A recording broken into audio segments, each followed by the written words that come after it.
আসসালামু আলাইকুম। আমি মোহাম্মদ ফয়সালুজ্জামান। আজকে আমি আপনাদের দেখাবো খুব সহজে কিভাবে পিপি ফিল্টার পরিবর্তন করা যায়। শুনতে অবিশ্বাস্য মনে হলে পরেও খুব সহজেই এবং খুব দ্রুত সময়ে আমরা নিজেরাই পিপি ফিল্টার পরিবর্তন করতে পারবো। পিপি ফিল্টার পরিবর্তনের ক্ষেত্রে আজকে আমাদের সহায়তা করবেন মোহাম্মদ রিপন আলী। তো তার কাছ থেকে আমরা পিপি ফিল্টার সম্পর্কে বিস্তারিত জানবো। তো রিপন আলী, আপনি আমাদের জানাবেন আমাদের কত ধরনের পিপি ফিল্টার হয়ে থাকে? পিভি ফিল্টার নর্মালি তো 10 ইঞ্চি সাইজ হয় এবং 20 ইঞ্চি সাইজ হয়। মেশিন দুই ধরনের। আমাদের এই মেশিনে আছে 10 ইঞ্চি ফিল্টার লাগবে। 10 inch filter normally PV filter change করতে হবে পানির কোয়ালিটি অনুযায়ী। পানিতে অনেক সময় ময়লা আসে এবং পানি ফ্রেশ আসে। এই জন্য নর্মালি পিপিটা আমরা যদি নিজে চেঞ্জ করি 1 থেকে 1.5 মাসের মধ্যে পিপিটা চেঞ্জ করলে মেশিনটা ভালো থাকবে এবং অন্য ফিল্টারগুলো অনেক ভালো থাকবে। পানির সামনে থেকে পিপি, দ্বিতীয় থাকে বক্স কার্বন, তৃতীয় হচ্ছে নেট কার্বন। পিপির কথা তো বলছি, আপনার বক্স কার্বন থেকে 3 থেকে 4 মাস পর বক্স কার্বনও চেঞ্জ করা লাগে। আপনাদের আমি দেখাবো আজকে অল্প সময়ের ভিতরে পিপি ফিল্টার কিভাবে পরিবর্তন করতে হয়। প্রথমে পানির চাবিটা বন্ধ করতে হবে।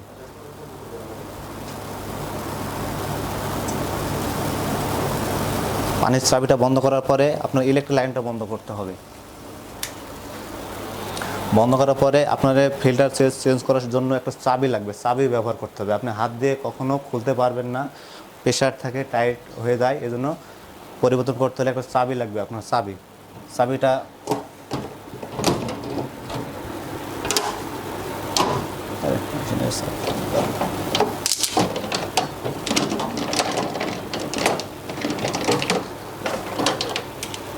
আপনার মাঝে এই হচ্ছে মেশিন ফিল্টার, হচ্ছে প্রথমে পিপি ফিল্টার থাকে। আমি খুলে আপনাদের দেখাবো এখন। তার আগে একটা ছোট কাপড় দিয়ে নেব, যেন পানি যেন নিচে যেন না পড়ে।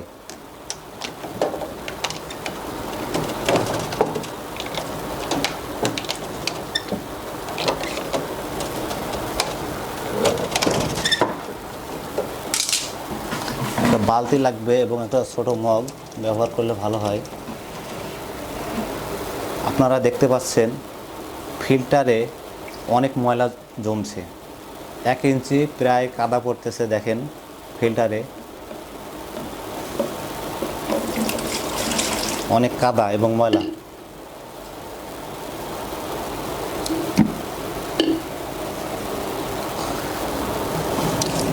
পিপির সাথে সেই সাথে আমরা বক্স কার্বনটাও খুলে দেখব কেমন ময়লা হয়েছে।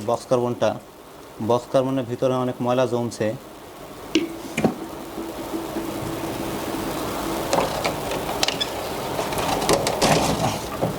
আপনারা দেখতে পাচ্ছেন মেশিনে অনেক ময়লা জমছে, পানিতে আয়রন, কাদা।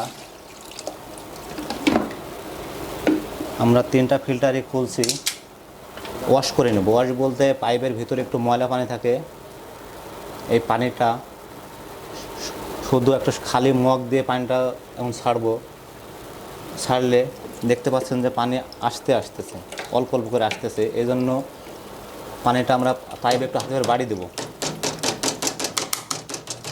হালকা করে বাড়ি দিলে দেখতে পাচ্ছেন অনেক জোরে পানি আসতেছে এবং অনেক কাদা আসতেছে পানির ভিতরে। এবং বাড়ি দিলে লাইনটা ওয়াশ করে নিচ্ছি আমরা। দেখতে পাচ্ছেন পানিতে একদম অনেক কাদা।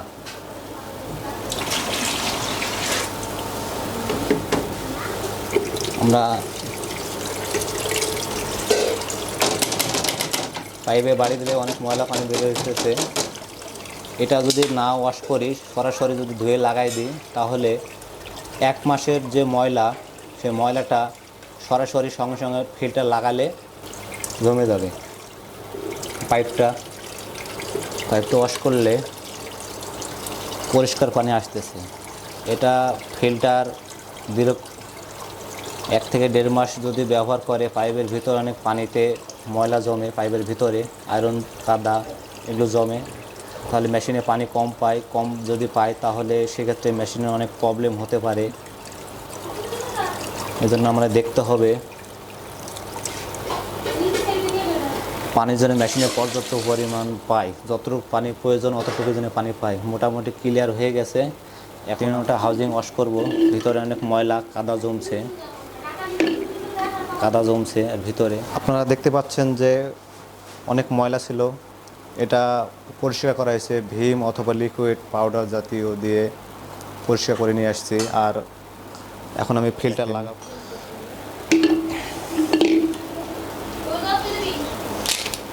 প্রথমে এটা 10 ইঞ্চি পিপি ফিল্টার, এটা সাইজ ছোট বড় আছে, মেশিনে 10 ইঞ্চি ফিল্টার লাগবে। এটা 10 ইঞ্চি পিপি ফিল্টার লাগাইতেছি।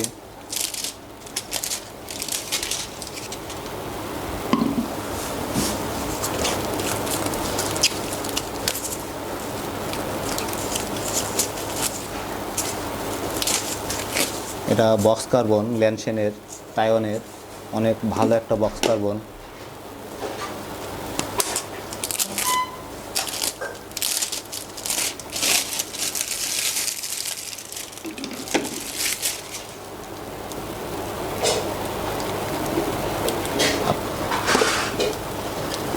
আপনারা দেখতে পাচ্ছেন ফিল্টার লাগাইতেছি। লাগানোর আগে অবশ্যই ভিতরে রাবারটা খেয়াল করবেন, আঙ্গুল দিয়ে ভালোভাবে বসায় দেবেন, তা না হলে পানি লিক করতে পারে। রাবারটা ভালো মতন করে সুন্দরভাবে আঙ্গুল দিয়ে বসায় দেবেন।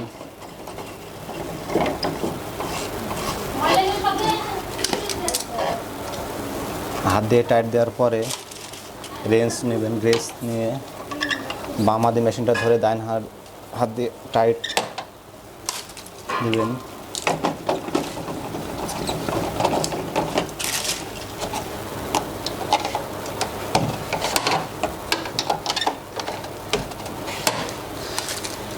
এবার আমরা প্রথমে পিপি ফিল্টার এবং কার্বন ফিল্টার লাগানো হয়েছে, তাহলে 3 নম্বর ফিল্টার তো অনেকেই লাগাই দেয়।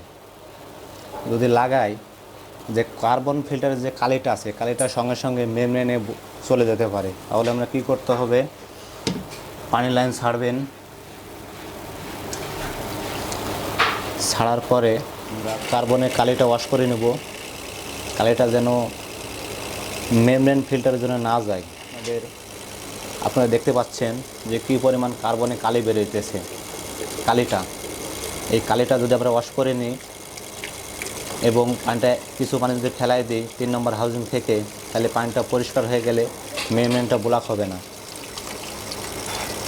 এখন আপনারা দেখতে পাচ্ছেন পানিটা আস্তে আস্তে ক্লিয়ার হয়ে গেছে, কার্বনে কালিটা ওয়াশ হয়ে গেছে। এখন আমরা ইলেকট্রিক লাইনটা বন্ধ করব।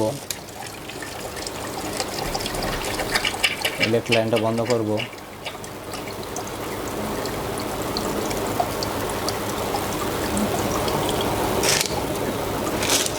আপনারা দেখছেন কার্বনের কালিটা অনেক কালো। পানিটা ফেলাই দিচ্ছি এবং ওয়াশ করে নিলাম কার্বনটা। এবার আমরা লাগাবো হচ্ছে 3 নম্বর ফিল্টারটা, মানে নেট কার্বন ফিল্টারটা।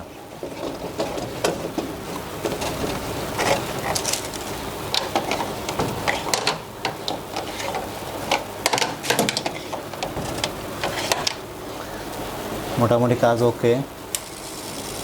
ফিল্টার পরিবর্তন করা হয়ে গেছে, আপনারা দেখছেন। এখন মেশিন রানিং করলাম, কোনো জায়গায় কোথাও থেকে লিক করতেছে নাকি এটা আমরা দেখব। এখন চেক করতেছি।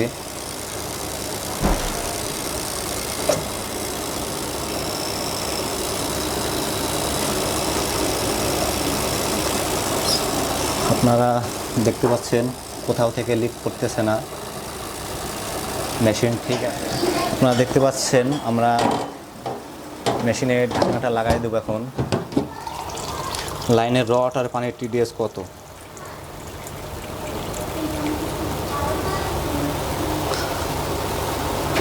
আটশো 68 টিডিএস রড আর পানি। আপনারা দেখতে পাচ্ছেন লাইনের পানি হচ্ছে লাল বাতি জ্বলে গেছে, টিডিএসে লাল বাতি। এটা খাওয়ার উপযোগী পানিটা নয়। চেক করব এখন মিটার দিয়ে 168 ফিল্টারিং করে নিয়ে আসতেছে আমাদের ফিল্টার পানি শুধুমাত্র 6। ফিল্টার পানিটা খাওয়ার উপযোগীরা হয়ে গেছে। আমরা এখন পানি খেতে পারবো, আমরা কোনো সমস্যা নাই। এখন পানিটা আমি খাবো।